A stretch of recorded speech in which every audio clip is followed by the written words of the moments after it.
Okay, good afternoon. This is Steve Mazzacane. This is the Steve Mazzacane podcast. Thank you for joining me. We'll get started in just a minute. It's interesting. I'm reading an article now that this gentleman who was photographed in horns during the Capitol, so this guy with the tattoos and the horns who was shirtless, what have you, will get an organic diet. The man accused of storming into the U.S. Capitol while wearing a horned helmet and fur during that riot will be fed an organic diet while he's in custody. His real name is Jacob Anthony Chansley. He's 33. Public defender Gerald Williams reportedly explained that he had not eaten since being arrested on Saturday due to a restrictive organic diet he adheres to, ostensibly for religious reasons. What religion requires an organic diet? I don't know. Yeah, and he was known as the QAnon shaman. I'm not too familiar with QAnon, but it describes it here as alleges that Democrats and high-profile Hollywood celebrities are involved in a deep state of political control and child sex trafficking. I don't have answers for how crazy that some of this stuff is. It's just nuts. I don't know what the answers are anymore, but I know yesterday I was a little upset. I get early on in the podcast, and so people sent me messages about that. And today I just went out to lunch. I tried Doma, a new restaurant in Brantford, for the first time, and it's pretty much pizza. So I'll be a little bit mellower and calmer today because I just ate pizza and calamari and that kind of stuff. It's very good, by the way. They have a pizza. I never would have thought to do this. It's with pepperoni on it. It's a brick oven kind of thing with pepperoni on it, but they add honey. So it's a nice sweetness to it. So I recommend that pizza.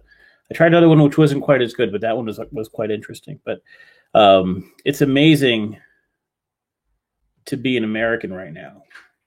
It's amazing to see the constant stream of news coming in. And I make it a point typically not to watch Fox or not to watch MSNBC. Really don't even watch CNN that much. But I have been making it a point every night to go on and watch 10, 15 minutes of each one just to see the narratives that are taking place.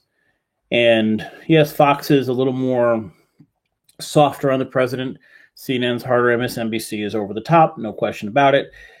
But the consensus is that we watched a disaster and that the president is very much responsible for it. And yesterday we had commenters, having this discussion on whether or not the president is responsible for these actions.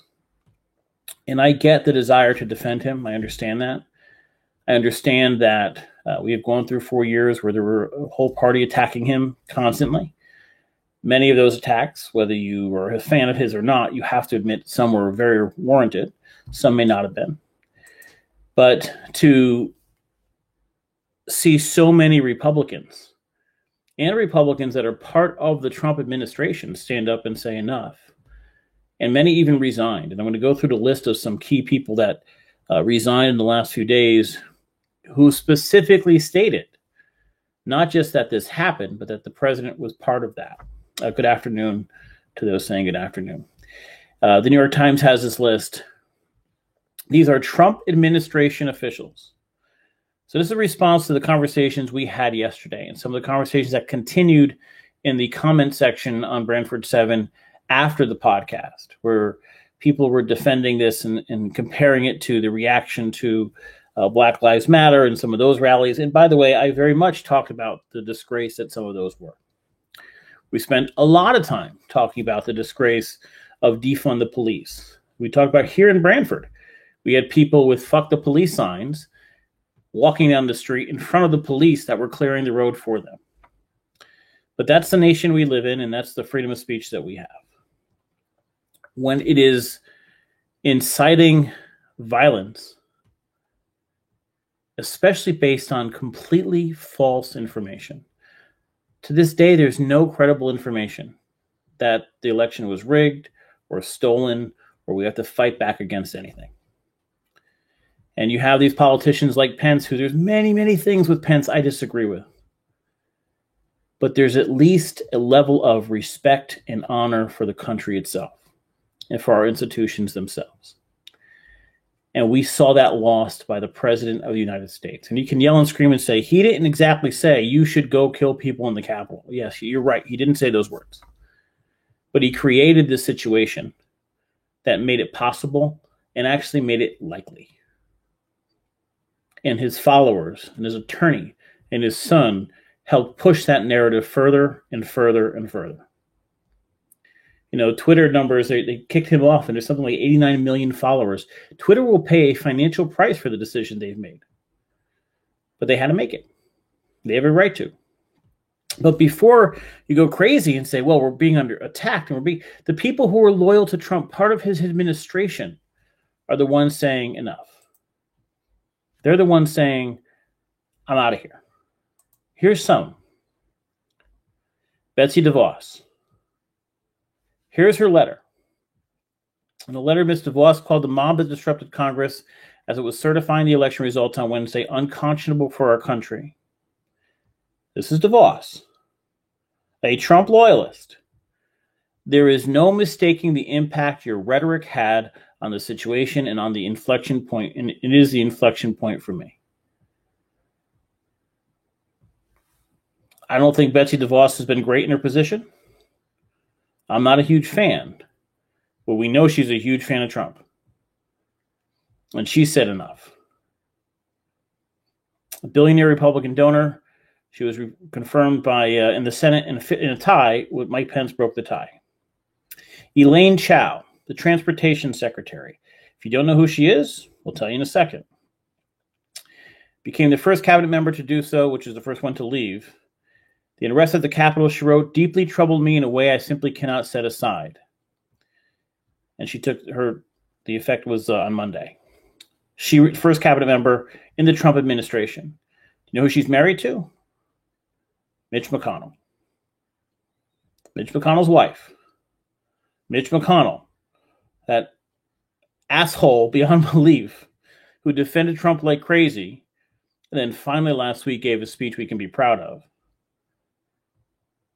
His wife, the first member of the cabinet to say no, member of the Trump administration. Mike Mulvaney simply called up Mike Pompeo and says, I can't do it. I can't stay. Mr. Mulvaney praised administration officials who had defended Mr. Pence, who oversaw the tallying of the votes that certified Mr. Biden's victory, despite pressure from Mr. Trump. Mr. Mulvaney said he anticipated that there would be more resignations. Those who chose to stay, and I've talked to some of them, are choosing to stay because they're worried the president might put someone worse in. This is his team. These are the people around him. The people that he hired. The people he put in place to support him. That stood by him, that are saying, this is crazy. To the commenters yesterday, to the people saying he didn't do anything wrong, he never told them this. These are the people who stood by his side, who stood on those podiums defending him for the last 4 years. What else do you want? What else do you need? Matthew Pottinger, the Deputy National Security Advisor, resigned. John Costello, the Deputy Assistant Secretary of the Commerce Department, resigned, calling it a breaking point. White House Council on Economic Advisors, the acting chairman, Tyler Goodspeed, resigned. The events of yesterday make my position no longer tenable. First Lady's Chief of Staff resigned. And I bring this up for a very simple reason. At the end of the day, we have people who are either loyal to a person or you're loyal to your country. Now, these people may have waited too long, but they reached a breaking point because that breaking point is the significant difference between this comparison to Black Lives Matter and those other rallies.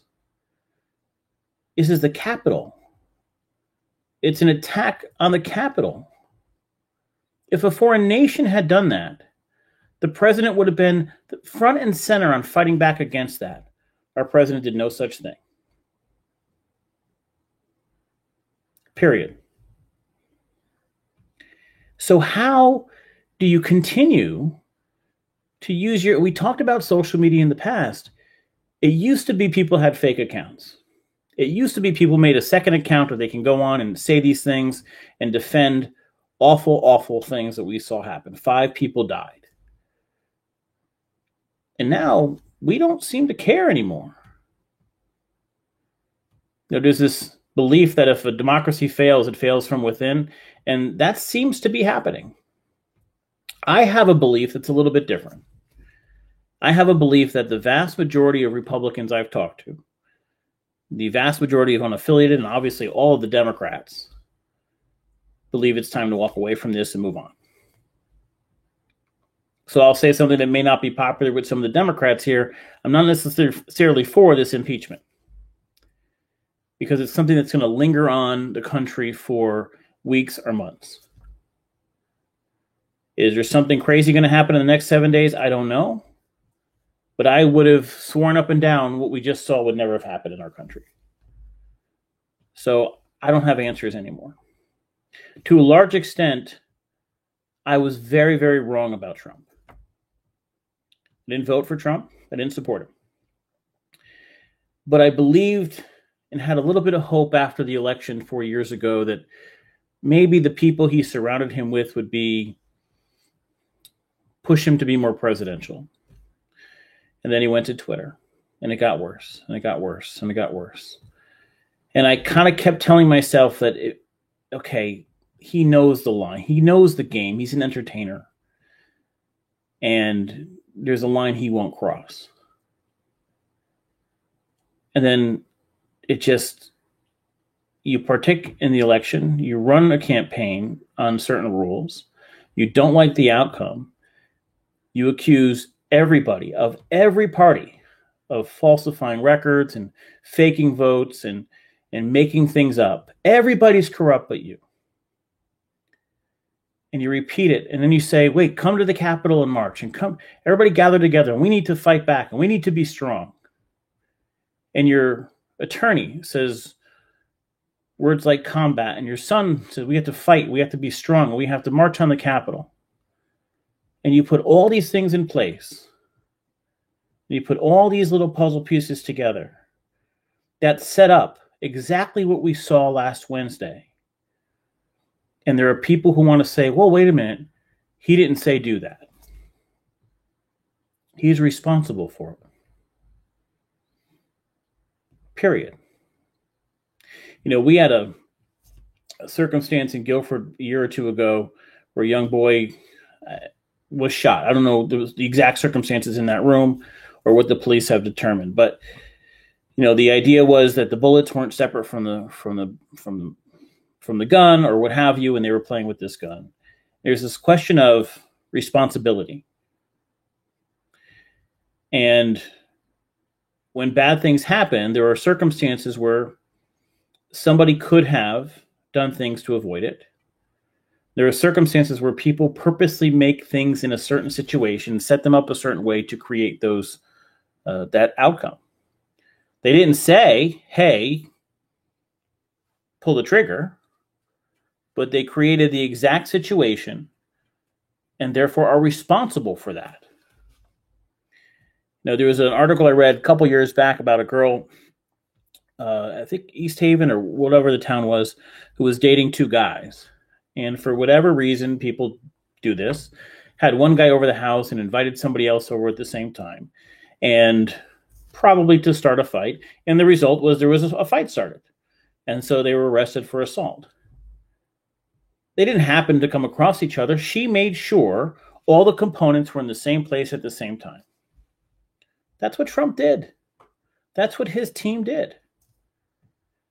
And if you're an outsider now, if you are a Republican from Connecticut who is not connected to the Trump administration, doesn't know the players, and you're seeing high-ranking officials who know the president, who have a track record of defending the president, saying, this is too much for me to take.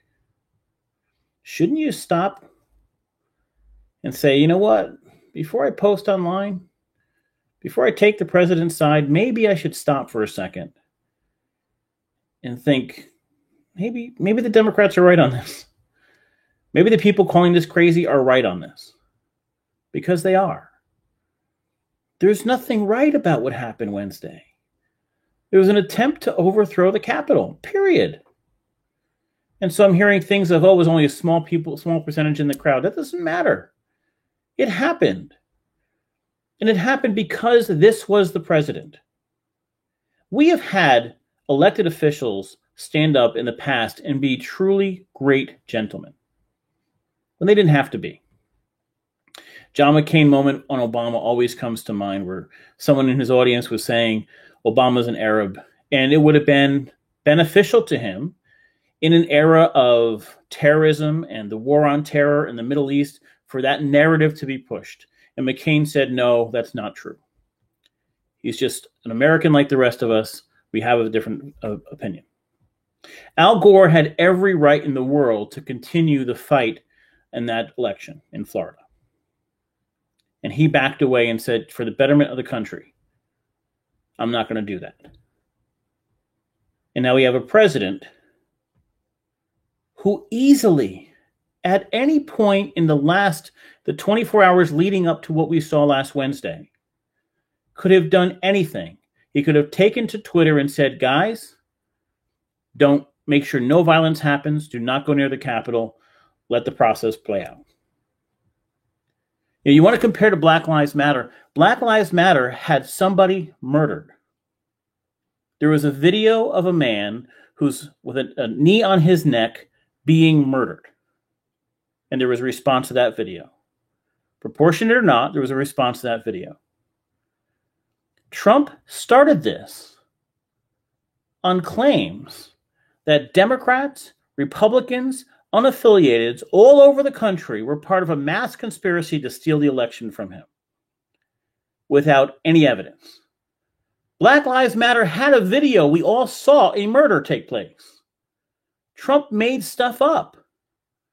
His closest advisors are jumping ship. And we have people in Brantford and Guilford and East Haven and North Brantford posting incessantly that the election was stolen and it wasn't Trump's fault. It was Trump's fault. That's it. And do I believe we should impeach him? I think it just delays the end of this. I get it. I never believed for a second. I just didn't. I couldn't fathom the idea that what I saw last Wednesday could happen. And I was naive. Didn't vote for him, but I thought, all right, maybe there's a chance he'll be presidential. And there's things he's done that I give him credit for. The China trade war had to happen. There's some laws, executive orders he did on animals or things like I'm all for it. We did not start any foreign wars. And that may be because of what a wild card he was. It could have been other countries just said, I don't know. The problem with impeaching him now is that you now drag this process out for the next 3, 4, 5 weeks, whatever this becomes. And Biden has things he wants to get done. It's unfair to Biden, in my opinion. I get that there's a need for, some level of accountability, retribution, pay the price, whatever. I think Trump is going to face a whirlwind of lawsuits when he leaves. But the Democrats push for the same thing for George Bush too. And I will, before last Wednesday, I would have said George Bush was the worst president of Trump. Causing wars. I'm an atheist. I believe in the value of life because I don't believe in an afterlife. So, when I see wars needlessly started, I have a problem with that. But Obama would not let that sentiment take hold, and he did not spend most of his those initial months going after the previous administration. I think you have to take that lead. You have to take that example. Pence is not going to invoke the 25th. But it's important and it's vital for the betterment of our country, for the betterment of civil discourse. For those that thought yesterday Trump did nothing wrong or he's constantly under attack. Yes, he was constantly under attack. No question. And so was Obama the 8 years before that. That's politics. Awful at times, yeah. And I've called out Democrats for some of that. That's the goal. That's the game. You respond to that by doing a good job of being level-headed and dealing with it. But there is no reasonable person that can sit and watch what happened last Wednesday, an attack on our own country, and seeing the rhetoric and seeing the statements of him and his supporters, and now seeing the response from those within his inner circle that have publicly defended him for the last 4 years. And they're saying, no, I can't do this anymore. Stop for a second and look in the mirror. Because if we start bringing this sentiment and this hatred and this whatever this is over the next 4 years, we're not going to get anywhere. It's crazy. I'm going to read some of these comments. And I'm speaking directly to those who are the Trump supporters over all else. I get that there's an emotional connection to this guy. Some people, this is a guy who took the system and flipped it over. And there's a lot of people who wanted that. And in many, many ways, that may have been called for. But you can't sit out there and say you want to flip the system over while overthrowing your own government. You can change politics. You can change who's in there. You can change the sentiment. You can change the discourse. But attacking your own country, what is America first about that? What America are you making great again if you're tearing down our election process and the peaceful transfer of power in our capital? Think about that before you post. Think about that before you put your next Twitter out there or Facebook post out there. What is more important to you? Defending this one person or the future of our nation? Getting behind Biden doesn't mean you're suddenly a Democrat or a liberal. Getting behind Biden means that you stand for America, that we have elections and they have consequences and we stand behind our president. That's what it means. That's the only thing it means. It doesn't mean you have to agree with him on education spending or foreign policy or abortion or gay rights. You don't have to. But you have to be in the corner of America. We had an election like we have every 4 years. It was legal. It was right. It was good. And that's in the words of Democrats, Republicans alike. One man and a very small group of supporters are yelling things that are simply not true. And all I'm asking you to do is before you kick that keyboard again and post another comment defending him, ask, is this in the best interest of the country that I care about and love? I don't think it is. So just take that extra 5 seconds. You've already taken 24 minutes to listen to me. Thank you for that, by the way. But take that extra 5 seconds before you post. Ask yourself that question. I'm all for real discussion. I want to talk about healthcare policy. I want to go back to that Romney-Obama campaign so badly. All our Facebook debates and fights and arguments should be about policy. That'll be amazing again. Let's get past this. Let it go. Some of the comments, Jenny Glass, accountability is required. I get it. I completely understand that. He was never going to be presidential. I had hopes that he would be. He has been a lifelong criminal. All right, well, I'm not going to go to that, but it is. Mary, I hear you, but he's getting away with leading to this horrors the last week. If we don't start impeachment proceedings, he is the reason for what we saw. So first of all, he won't be out of the office before the term is up, right? So I think the Senate's out till the 19th, and it's unlikely you'll get anywhere before Biden is sworn in. So, you can go through this process, but it's going to be a process that's brought into the next term. Does that hold back Biden and moving actual things forward? Kim, it's a dilemma. Trump should be held accountable, and yet Joe Biden deserved to start his term without all this distraction. I'm fearful how much more violence will occur when Trump gets impeached. I'm sure we haven't seen the end of it. Well, now we know the FBI put out a warning to all the capitals. We don't know what that means, but unfortunately, retying to Phil, I don't know what that means. There is an emotional connection. It is called a cult. I don't agree with that. And nobody is anti-cult as I am. So, listen, when you have Trump's been attacked, every politician's attacked. Okay, they just are.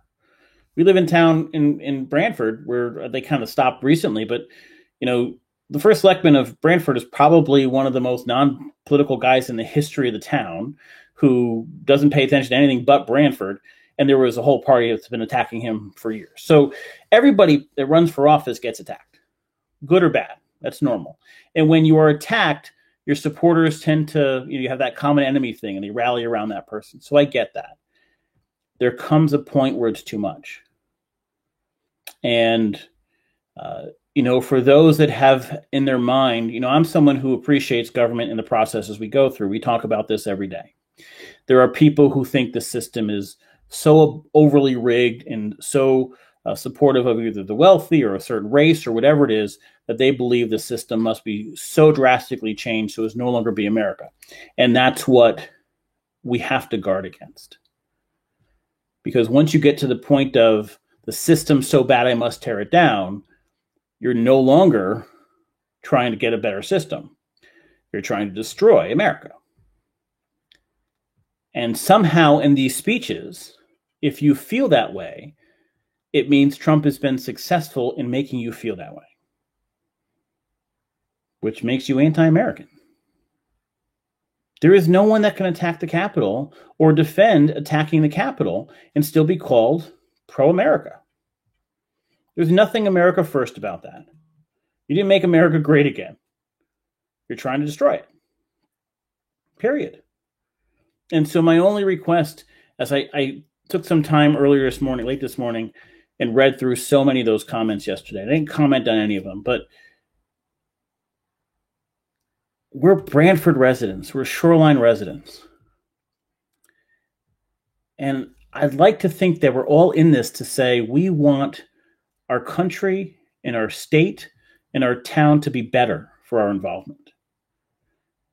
If we're defending the actions that Trump has taken for the last at least 2 months since the election, a completely false narrative, when there are loyal people to him that know him far better than I do, far better than you do, that have said, I'm out, I'm done. Take a hint. Think about that. Think about those comments I read to you. They didn't say I'm out because of the events on Wednesday. They said I'm out because of Trump's involvement in those events. The president should be the guy defending the country. How it took him any more than half a second to get on TV and get back on Twitter and say, please stop this immediately, this is crazy, is beyond belief. And then when he finally did put a video out, it was, yep, we were robbed, but you shouldn't be so violent. Go home. Crazy. That's not normal behavior. And there is something a little bit personal when we see this isn't Fox News. This isn't some national thing. This is here in Brantford we're having these conversations. These comments are here in our town. Now, there is going to be attempts, and there's certainly going to be attempts politically to try to make national things local. That always happens. I know what's already going to happen on the RTM because that's what Tom Brockett does, and that's just, kind of a scumbag thing to do, but that's what he does. So they're going to try to take things national, make them local, try to use them politically in another election. That's fine. We'll talk about that. Nobody should buy into that crap. Leave the national stuff at the national level. We'll worry about paving roads and our school system on a local level. That said, we want everybody to be involved. We want everybody to be active politically. We want everybody to have a voice. But if you think there's an excuse for the president's behavior and what he did last Wednesday, and for the last 2 months especially, where you attack hundreds of thousands of poll workers of both parties that have worked for a fair and free election process, which is as American as it gets, when you attack the one thing that separates us so much from the rest of the world, the peaceful transfer of power, then you are no longer American. You can't claim you're American yet despise the things America stands for. You can't do it. And think about that, please, because what you post on social media matters. It impacts people. What you share matters. Is the information accurate? It matters. Take the time to double check what you're posting. have enough self-respect for your own name that when you post using your name, the information is accurate, it's fair, and it truly is about putting our country first, not some one person or one president. That's my speech for today. Tomorrow, I promise, will be a little bit softer. We will talk about some state things. There have been proposals on tolls, which I want to talk about as well. So barring some huge event that happens in the Capitol, we know there's going to be likely an impeachment vote, but it may not happen before 4 o'clock. So I'll try to go a little softer tomorrow. And I know some people have asked for some state conversation. We will go back to that a little bit. But as always, thank you for tuning in. And I will see you all tomorrow at 4 o'clock. Guys, have a great night.